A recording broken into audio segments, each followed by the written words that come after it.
세 번째, 영혼의 양식. 인생 이야기를 처음 시작하면서 여러분들에게 인생을 살아가려면 가장 먼저 필요한 건 아마도 배우는 것이고 공부를 하는 것이라고 했습니다. 어제의 이야기에서도 편식을 하는 건 몸에 좋지 않다고 했죠. 그러면서 환경을 통해 나에게 주어지는 대로 먹는 것을 권해 드렸습니다. 보통은 편식이 몸에 안 좋다는 건 다들 알지만 정보의 편식이 우리의 영혼에 좋지 않다는 이야기를 하는 사람은 없습니다. 그러나 정보의 편식은 우리의 인생을 들었다 놨다 하는 아주 중요한 이야기입니다. 우리 인간은 태어나자마자 그 순간부터 배워야 살아낼 수 있도록 세팅되어 있습니다. 인간의 의사소통은 말을 통해서 일어나죠. 부모님과 의사소통하려면 일단 말부터 배워야 합니다. 다행스럽게도 우리들은 억지로 애를 쓰지 않아도 저절로 배워지는 구조로 만들어져 있습니다. 우리들의 감각기관은 열심히 정보를 수집해서 뇌로 보내고 이 정보들은 다시 우리의 영혼으로 들어갑니다. 비물질 에너지는 비물질 에너지와 상응하게 되어 있는 거죠. 여기에서 한 가지 알 수 있는 것이 있습니다. 내 인생을 살기 위해 필요한 모든 것들은 나에게 주어집니다. 태어나기 위해 필요한 몸은 부모님을 통해 주어지지요. 어느 정도 성장할 때까지 보호가 필요한데 그 보호는 부모님이나 보호해줄 어른이 주어집니다. 내가 살아내기 위해 필요한 언어는 내 눈과 귀에 쉼없이 말을 해주는 어른들이 있어서 저절로 배워집니다. 사투리를 배워야 하기 때문에 사투리를 쓰는 사람들이 주변에 주어집니다. 이게 인생에 있어서 아직까지 사람들이 발견하지 못한 하나의 비밀입니다. 따라서 내가 알아야 할 모든 것들은 내 앞으로 저절로 오게 됩니다. 뒷짐지고 팔자걸음을 걷는 할아버지 덕분에 나는 팔자걸음을 배웁니다. 짜증스럽고 까탈스러운 엄마 덕분에 나는 짜증을 내고 까탈을 떠는 것을 배웁니다. 뻑하고 소리지르는 아빠 덕분에 나는 화를 내고 소리 지르는 것도 배웁니다. 불만을 폭력으로 풀어내는 것들도 자연스럽게 배웁니다. 처음엔 소심하게 한번 해보고 별 문제가 없는 것이 판단이 서면 그 다음엔 좀 더 과감해지고 하는 식으로 훈련도 합니다. 욕을 잘하는 환경에서 자란 사람이 성장해서 할 수 있는 일이 있고 온실의 화초처럼 곱게 자란 사람이 잘할 수 있는 일이 있습니다. 저마다의 인생을 살아야 하기 때문에 저마다의 환경을 통해 공부를 시키고 있다는 말입니다. 또한 우리는 21세기를 살아야 하기 때문에 스마트폰과 인터넷 그리고 방송 매체나 유튜브 같은 것들을 통해서 내가 알아야 할 모든 것들이 내 앞으로 쏟아져 들어옵니다. 다만 음식을 편식하는 것처럼 정보와 지식을 편식하면 나는 내가 살아야 할 인생을 제대로 살아낼 수 없어지고 어려움이 생기게 됩니다. 편식으로 몸에 병이 드는 것처럼 지식 정보의 편식으로 영혼이 병이 들게 됩니다. 자연은 저절로 배우고 성장하도록 환경을 통해 모든 것들을 가르쳐 주고 있는데 인간인 내가 오히려 내 주장을 내세워 내 인생을 망치고 있다는 말이 됩니다. 그래서 우리 인생학교에서 제시하는 간단한 처방이 있습니다. 내 귀에 들리고 내 눈에 보이는 모든 것들을 다 받아두라 합니다. 제발 아니라고만 하지 말라고 합니다. 이 세상에 아닌 것은 단 하나도 없습니다. 이 세상에 벌어진 모든 사건 사고들까지 인과의 법칙을 따라서 이 세상에 벌어진 것들입니다. 아닌 건 존재하지 못합니다. 그러니 그 어떤 말도 그 어떤 것들도 아닌 것이 없습니다.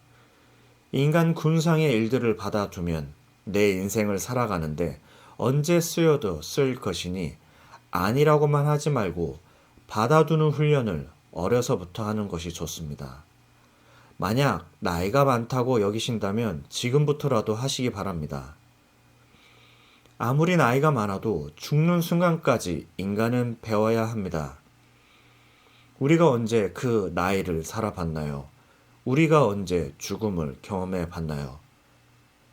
태어나서 지금까지 그리고 죽는 순간까지 우리는 모든 것이 처음입니다.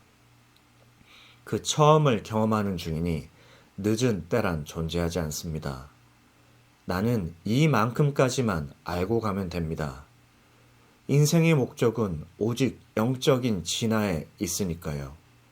죽기 전까지 하나라도 알고 가면 그것이 남는 장사고요. 왜 이렇게 말을 하느냐? 바로 천지창조가 일어나게 된 이유 때문입니다.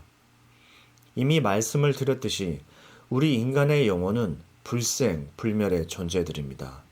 비물질이죠. 그러나 우리의 육체는 물질입니다. 이 물질은 빅뱅에 의해 만들어졌습니다. 물질의 최소 단위라고 부르는 원자들이 있고 이 원자의 종류가 지금까지 100몇십 종이 발견됐다고 합니다. 이 원자들은 별이 폭발하는 등의 고열에 의해 열처리 과정에서 탄생합니다. 이 정도는 현대 과학에서도 이미 알고 있죠. 그리고 이 원자들의 결합에 의해 이 세상의 모든 것들이 만들어집니다. 생명체 역시 이 원자들의 결합체입니다. 그래서 불교에서 말하는 지수, 화풍, 사대로 세상이 구성됐다는 표현도 전혀 근거 없는 엉뚱한 소리가 아닌 셈입니다. 불교에서는 이 지수, 화풍의 사대가 인연에 의해 만났다, 헤어졌다를 할 뿐이라고 합니다. 맞는 말이죠. 우리의 몸도 음식을 통해 들어온 것들이 분해되고 다시 새로운 원자 결합을 통해 세포도 되고 혈액도 되고 체액도 되어 우리의 몸을 구성합니다. 생명이 다한 세포들은 다시 몸에서 떨어져 나가는데 이때도 원자의 결합 구조를 바꿔서 몸 밖으로 배출이 됩니다. 그렇게 배출된 원자들은 다시 대기 중으로 흩어져 다른 원자들과 결합을 하고 그 형태를 바꿉니다. 이 말은 물질 역시 결합하는 방식을 바꿔 변해갈 뿐 사라지지 않는다는 말입니다. 물질이 그런데 우리의 영혼이 나고 죽는 일이 없다는 이야기가 뭐 그리 대수라는 건지 모르겠습니다. 어느 날 이 우주에 빅뱅이라는 사건이 벌어집니다. 그 빅뱅이 벌어지게 된 데는 분명히 이유가 있습니다. 우리는 빅뱅이 벌어지기 이전의 상태를 우리는 알지 못하죠. 이걸 동양에서는 무극이다, 태극이다, 음양이다 하는 이름으로 설명을 합니다. 천부경에선 일시무시일, 석삼국, 무진본이라 하고 천일일, 지일이, 인일삼이라 해서 아무것도 없는 그곳에서 턱하니 셋으로 갈리니 천, 지, 인으로 나뉘었다고 합니다. 빅뱅이 일어나기 전에 상태는 뭐가 있기는 한데 그것을 뭐라고 부를 수도 없고 뭐라고 표현할 수가 없어서 현현하고 묘묘하다고 했습니다. 인간의 언어로는 도저히 설명할 길이 없다고 합니다. 있는 것도 아니고 없는 것도 아닌 상태에서 뭔가 분열의 조짐이 일어나고 그 씨앗이 발아하여 결국 천지창조가 일어난 것인데 물질이 될 수 있는 것이 있었고 물질이 될 수 없는 비물질의 것이 있으니 물질이 될 수 있는 것들이 충돌하여 빅뱅이 일어나고 물질의 구성요소가 되는 원자들이 드러났고 이를 지라고 부릅니다. 동시에 비물질의 것이 같이 딸려나와 우리 영혼이 되었으니 이를 인이라 부릅니다. 그리고 원래 있는 것도 아니고 없는 것도 아닌 상태의 것이 여전히 남아있으니 이를 천이라 부릅니다. 이것이 분별의 씨앗이 천지창조를 만들었기에 우리들에게는 씻어낼 수 없는 원죄가 있어 천형처럼 그 짐을 짊어져야 하기에 천지는 이 지구별을 만들어 인간이라는 생명체를 만들고 그 인간의 육신에 우리의 영혼이 들어가 살게 세팅을 했습니다. 그리고 인간의 몸 안에서 일생을 살면서 영혼의 질량을 키우게 합니다. 인간의 생로병사 희노애락은 그 분별심이 만든 결과를 몸으로 직접 겪게 함으로써 천지창조의 원죄를 깨닫게 하기 위함입니다. 인간이 탄생하고 인류가 이 지구별에 번식을 하면서 우리의 영혼은 수없는 윤회를 겪으면서 여러 생을 통해 영적인 성장을 해왔고, 동시에 인간들이 한 생애를 거치면서 만든 지식은 쌓이고 쌓여 지금의 인류를 만들었습니다. 이렇게 만들어진 인과로 인해 이번 생에 육신을 하나 점지받고 인간으로 살아가는 동안 필요한 모든 것들은 내 앞에 주어집니다. 그렇게 나에게 주어지는 환경을 통해 나는 다시 지식을 습득하고 성장해서 영적인 진화를 이뤄내는 것입니다. 이것이 우리 영혼들이 인간으로 태어나는 이유입니다. 이 큰 그림이 이해가 좀 되셨을까요? 여러분들이 만약 태어나서 지금까지 여러분들에게 보이고 들리는 모든 것들을 아니라고 하지 않고 받아두기만 했더라도 지금 제 이야기해드린 것을 본인들 스스로 알 수 있었던 내용입니다. 뭐 특별한 이야기가 아니라는 말입니다. 지금까지 인류는 이런 이야기를 알 수 있을 정도로 진화 발전하지 못했습니다. 환경이 그렇게 조성되지 못했죠. 지금도 대한민국이 아닌 다른 나라들은 이 이야기를 이해할 수 있을 만큼 성숙되지 못한 곳이 훨씬 많습니다. 다행인지 아닌지 필연인지 대한민국에 태어난 우리들은 이제 인간이 무엇이고 인생이 무엇인지 정확한 답을 말할 때가 되었습니다. 편견에 빠지지만 않는다면 말이죠. 진화의 마지막 단계에 이르렀다는 말입니다. 인간이 진화의 마지막 단계에 이르면 살아서 스스로 신이 된다고 합니다. 유발 하라리가 사피엔스란 책에서 신이 된 동물이라는 소 제목처럼 말이죠. 물론 이야기의 내용은 전혀 다르지만 말입니다. 저는 오히려 저밖에 모르는 천박한 인간이 아니라 모든 인간이 서로 상생할 수밖에 없는, 그래서 널리 인간을 이롭게 하는 삶을 살게 되는 것을 말합니다. 그것을 우리들은 홍익인간이라 불렀습니다. 이제 반만년 역사 위에 찬란한 우리들의 이야기가 펼쳐집니다. 홍익인간을 불러왔던 우리 선조들은 바로 오늘을 이루기 위해 희생한 겁니다. 이제 비로소 홍익시대가 열렸습니다.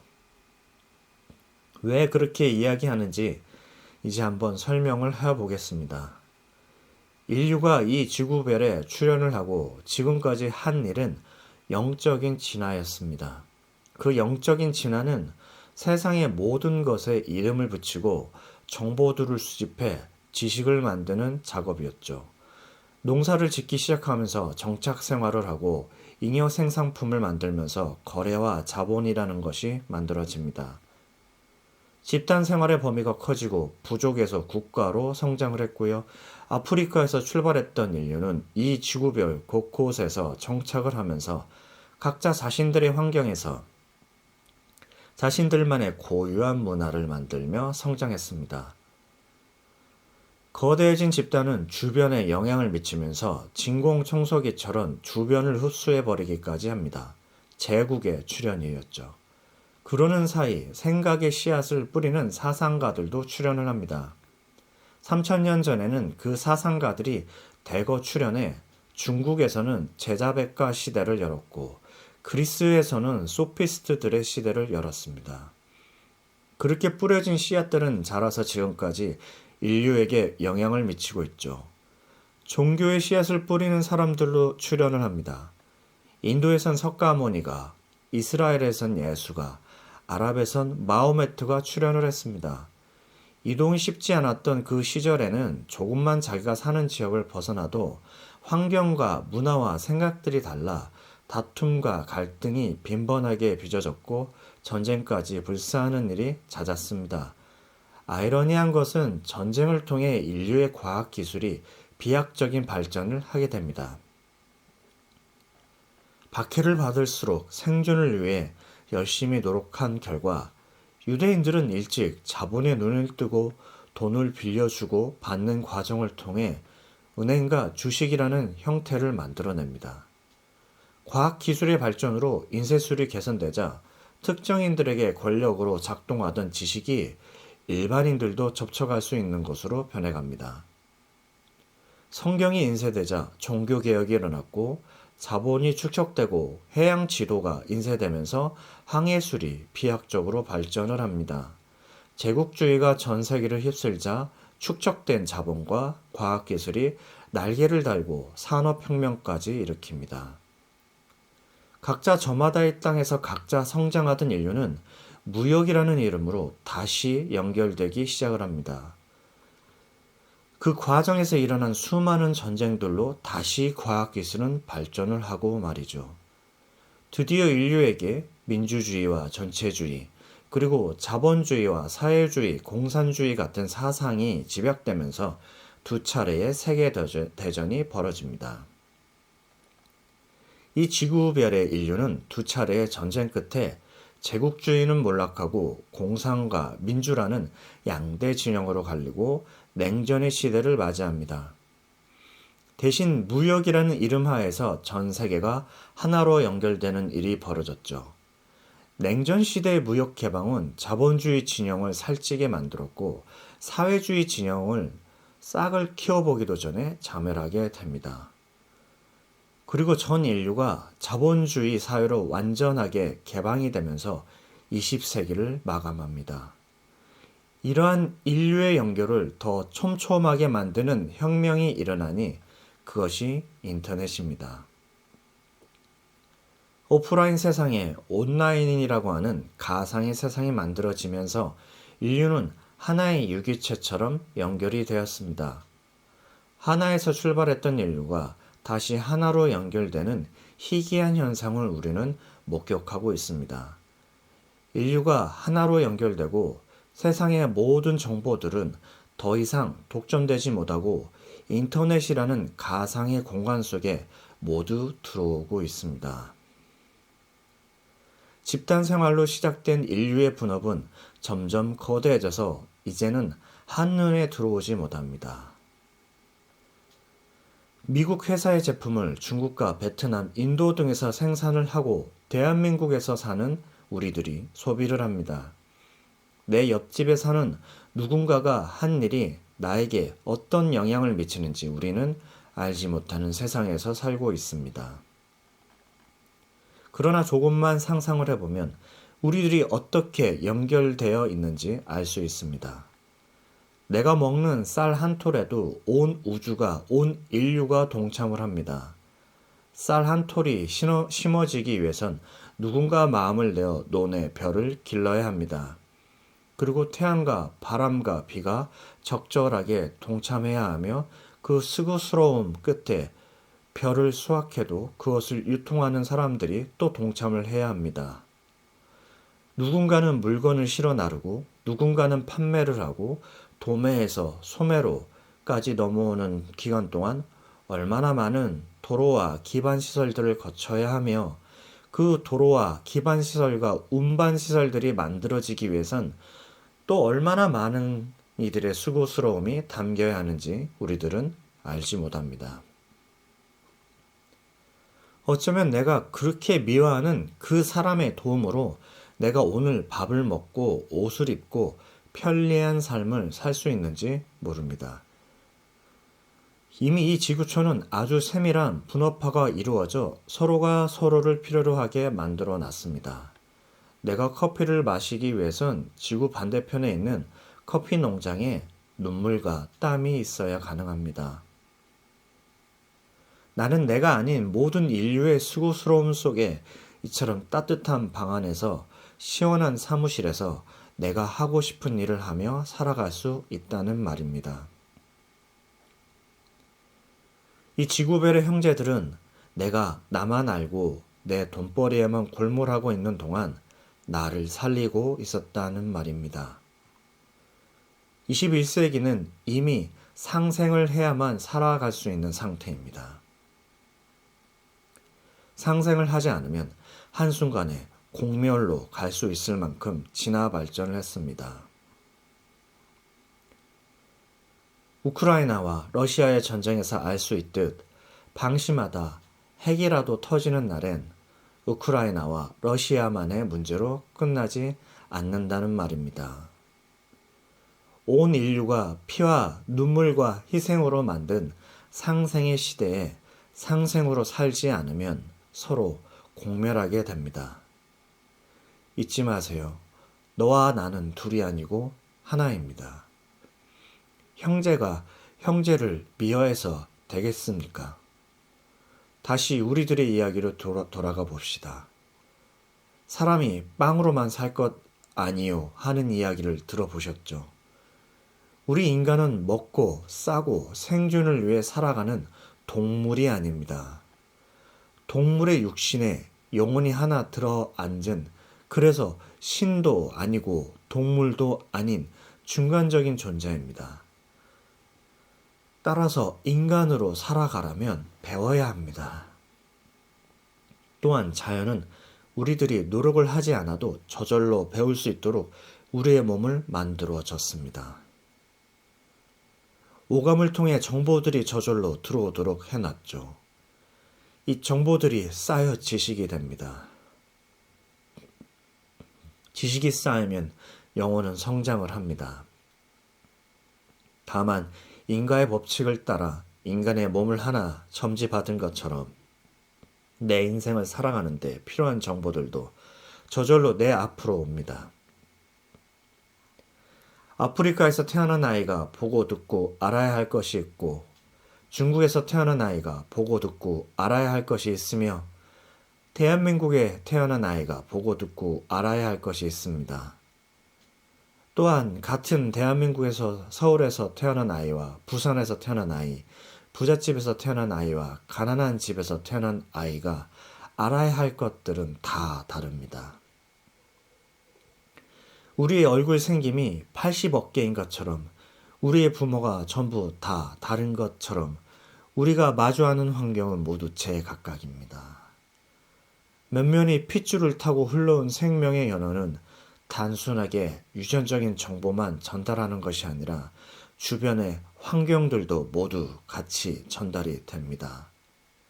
집안의 내력이라던가 집안의 원한도 마찬가지로 다 다르기 때문에 그 어떤 아이도 똑같은 인생을 살 수 없습니다. 각기 서로 다른 인생을 살아야 하기 때문에 우리들은 지금과 같은 셈이라고 서로 상생을 하면서 서로를 필요로 하게 만든 것이고요. 따라서 서로 다른 인생을 살아가기 위해 우리가 알아야 할 모든 것들은 각기 다릅니다.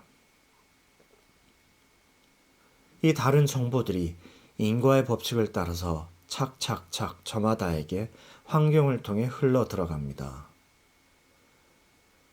공통으로 알아야 할 것들도 있어서 이 사회를 통해 모두에게 전달이 되고요. 드라마, 영화, 유행 같은 것들이 그런 것들입니다. 학교라는 시스템을 통해 전달되어야 할 것들도 있습니다. 만약 학교에서 공통적으로 배울 필요가 없는 아이의 경우라면 환경을 묘하게 비틀어 학교를 다닐 수 없는 환경을 만들어 버립니다.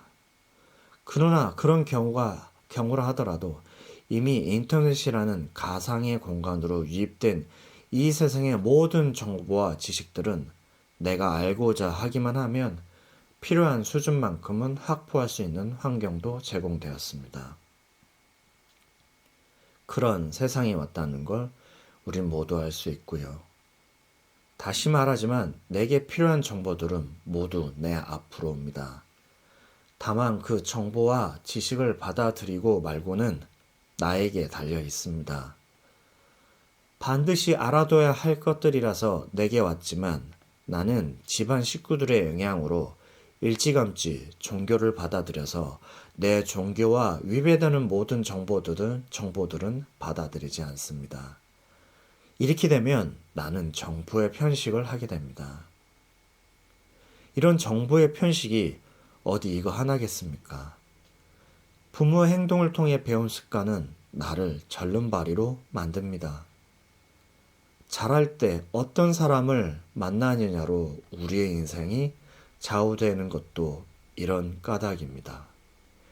이해가 좀 되셨을까요?